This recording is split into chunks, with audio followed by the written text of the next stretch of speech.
Which economic system encourages entrepreneurship? In practical life in today's world, facilitating entrepreneurship is more an equation of combination of factors, rather not so much about traditional economic systems. Entrepreneurship is all about providing the right environment. The right environment consists of growth stimulus, safety and security against foreign disruptions, and stability.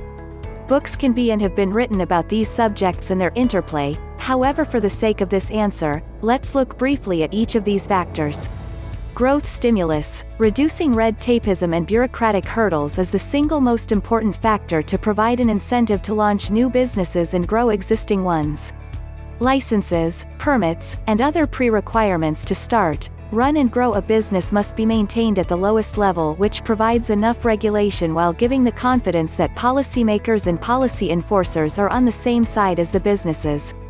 Various countries have gone through their own learning curves to implement policies that translate into providing this stimulus.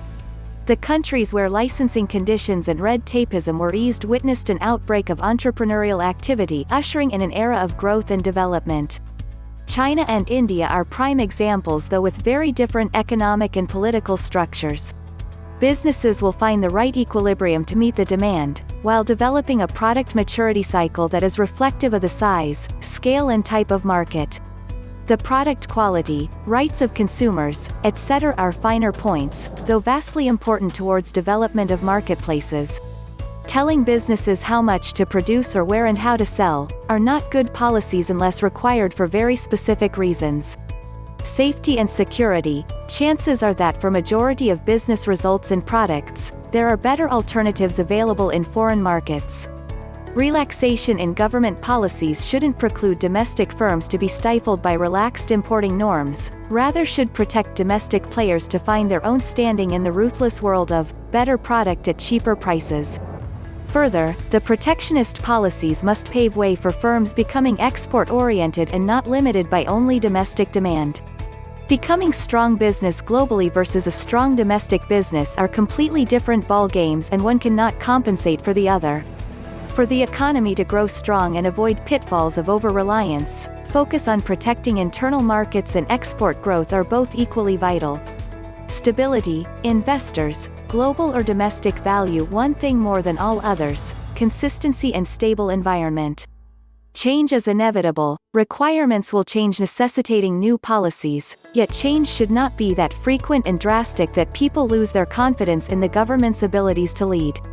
Changes which lead to losses for businesses generally don't go down well, and surprisingly business owners and consultants have good memories. Now, as I said earlier, books have been written about these subjects, and these have been a matter of great debate and strategy formulation at all levels, within governments and outside. There are more nuances and finer points than one can imagine in today's liberated, interconnected economic environments. This is not an exhaustive answer by any stretch of imagination, nor the short answer does complete justice to the vastness of the topic. In a nutshell though, the above are primary factors toward encouraging entrepreneurship. Ones that encourage people to fulfill unmet needs. The best way to do this is with a system that encourages collaboration in an industry, as well as financial incentives for those that bring actual, useful products or services to market. It also needs to be a market that is not guided too much by an overarching power, e.g., government. The randomness of many people trying different things and making mistakes is almost as important as people having an incentive to provide products or services. Systems that encourage thumb twiddling do not encourage entrepreneurship. Systems that are controlled by a single or very small proportion of society do not encourage entrepreneurship. It is no accident that many of the most important recent technologies take place where people are free to do what they want in attempting to bring products or services to others.